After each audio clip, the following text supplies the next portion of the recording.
আমরা প্রচারে আমাদের শুরু হয়েছে জয়নগর কুলতলি এদিক থেকে আমাদের প্রচার শুরু হয়েছে। যেহেতু রমজান মাস চলছে, খুব বড় আকারে প্রচার এক্ষণে শুরু হয়নি। খুব তাড়াতাড়ি আমরা প্রচার র্যালি যত রকমের আছে আমরা শুরু করব খুব তাড়াতাড়ি। এক কথায় জনগণ তাদের সাথে নেই, কিন্তু বিরোধীদের সাথে আজকে মানুষ আছে। এবং সাথে একটা কথা বলি, শাসক দলের সাথে দুষ্কৃতী আছে, মস্তান আছে, গুন্ডা আছে, তাদের হাতে বোম বন্দুক সব কিছু আছে। সর্বোপরি তাদের হাতে প্রশাসনের একটা অংশ তাদের সাথে কাজ করছে। যে 2024-এর লোকসভা নির্বাচন, এই লোকসভা নির্বাচনে সন্দেশখালির যে প্রতিফলন প্রতিটা জায়গায় ঘটবে। এই মুহূর্তে পাবলিক বাংলার মুখোমুখি রয়েছেন সেই আইএসএফ লড়াকু নেতা শাহাবুদ্দিন সিরাজি, জানার নাম শুনলে হয়তো ক্যানিং পূর্বের মাটি থেকে ঘাম ছুটে যায় শাসকের। আমরা শুনবো বিস্তারিত। শাহাবুদ্দিন সাহেব, আপনার কাছ থেকে জানতে চাইব যে জয়নগর লোকসভা কেন্দ্রে প্রতিমা নস্কর তিনি প্রতি বছরই তিনি বিজয়ী হন এবং আইএসএফের পক্ষ থেকে জয়নগর লোকসভা কেন্দ্রে এবার দাঁড়িয়েছেন মেঘনাথ হালদার। তো সেই ক্ষেত্রে আপনাদের দেওয়াল লেখন শুরু থেকে এবং ভোট প্রচার থেকে শুরু করে আপনারা মাঠে নামছেন কবে? দেখেন, আমাদের জয়নগর লোকসভা কেন্দ্রের যিনি প্রার্থী হয়েছেন, যিনি বিশিষ্ট শিক্ষক, অবসরপ্রাপ্ত শিক্ষক মেঘনাথ হালদার মহাশয়, যথেষ্ট গুণীজন। আমরা প্রচারে আমাদের শুরু হয়েছে জয়নগর কুলতলি এদিক থেকে আমাদের প্রচার শুরু হয়েছে। যেহেতু রমজান মাস চলছে, খুব বড় আকারে প্রচার এক্ষণে শুরু হয়নি। খুব তাড়াতাড়ি আমরা প্রচার র্যালি যত রকমের আছে আমরা শুরু করব খুব তাড়াতাড়ি। আমরা দেখেছি পঞ্চায়েত ভোটের সময় একাধিক এলাকা উত্তপ্ত হয়েছিল, সেই ক্ষেত্রে একাধিক সাধারণ মানুষের প্রাণ চলে গিয়েছিল। এবারেও লোকসভা ভোটকে কেন্দ্র করে একাধিক এলাকা উত্তপ্ত হচ্ছে, সেই ক্ষেত্রে আপনারা সাধারণ মানুষের সাড়া কি আপনারা পাবেন? প্রথম কথা, এলাকায় উত্তপ্ত করছে কারা? নির্বাচন কমিশন বারবার আশ্বাস দিচ্ছে যে ফ্রি অ্যান্ড ফেয়ার ইলেকশন হবে, এবং সেই মতো পশ্চিমবঙ্গের যিনি ডিজি আছেন তাকে বার্তা দিয়েছেন যদি ভোটে কোনো রকম অশান্তি হয় তার দায়ভার তাকে নিতে হবে। তারপরেও যে অশান্তিগুলো ঘটছে করছে কারা? বিগত দিন আমাদের কর্মী শহীদ হয়েছে, আমাদের কর্মীদের বাড়ি ছাড়া করা হয়েছে, তাদের রক্ত ঝরিয়েছে কারা? বর্তমান শাসক দলের যে সমস্ত দুর্বৃত্তরা আছে তারাই।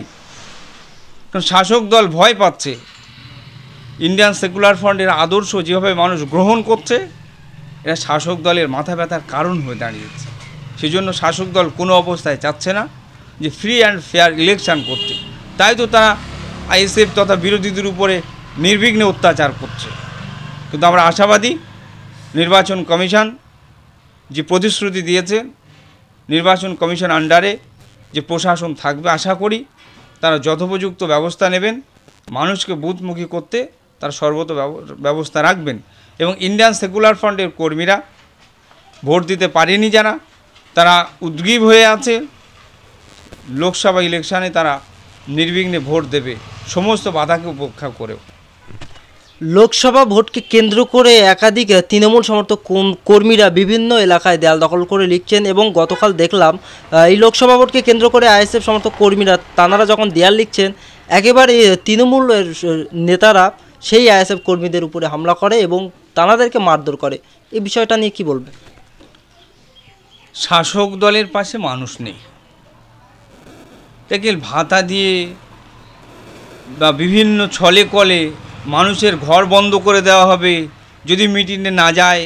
এই যে বিভিন্ন রকম চাপ প্রয়োগ করে মানুষ তাদের সাথে মানুষকে নিয়ে যাওয়ার চেষ্টা করছে। এক কথায় জনগণ তাদের সাথে নেই, কিন্তু বিরোধীদের সাথে আজকে মানুষ আছে। এবং সাথে একটা কথা বলি, শাসক দলের সাথে দুষ্কৃতী আছে, মস্তান আছে, গুন্ডা আছে, তাদের হাতে বোম বন্দুক সব কিছু আছে। সর্বোপরি তাদের হাতে প্রশাসনের একটা অংশ তাদের সাথে কাজ করছে, যার জন্য তারা অন্যায় করেও রেহাই পেয়ে যাচ্ছে। বিরোধীরা যখন তাদের সাংবিধানিক অধিকারকে, গণতন্ত্রকে বাঁচিয়ে রাখার জন্য তারা যে ভোটের প্রচার করতে যাচ্ছে সেখানে তারা বাধা দিচ্ছে। তো আমি আশাবাদী তাদের খুব বেশি দিন আর বাকি নেই, মানুষ তাদেরকে জোটবদ্ধভাবে তাদেরকে বয়কট করবে, তাদেরকে এলাকা ছাড়া করবে। একাধিক বিধানসভা ভোটকে কেন্দ্র করে, পঞ্চায়েত ভোটকে কেন্দ্র করে একাধিক মানুষ কিন্তু তারা বাড়িঘরদোর ছাড়া হয়েছিল শাসক দলের অত্যাচারে। এবারও ঠিক লোকসভা ভোটে আপনারা ক্যানিংয়ের মাটি থেকে আবারও বলছেন লড়াই দেব, কোথাও কি ভয় লাগছে না? দেখুন, একটা জায়গা আপনাদেরকে মনে রাখতে হবে, মানুষ যখন জেগে ওঠে এই মানুষের আগুনকে চেপে রাখতে পারে না, কিন্তু মানুষ সর্বদা শান্তি চায়, শান্তির সাথে বসবাস করতে চায়। কিন্তু শাসক দল যেভাবে অবাধে প্রশাসনের একটা অংশকে সাথে নিয়ে তারা বিরোধী পরিসরকে রাখতে চায় না। তবে মানুষ জাগছে, বাংলার মানুষ জেগেছে, আপনার সন্দেশখালী থেকে মানুষের আওয়াজ উঠেছে। তবে যে 2024-এর লোকসভা নির্বাচন, এই লোকসভা নির্বাচনে সন্দেশখালীর যে প্রতিফলন প্রতিটা জায়গায় ঘটবে।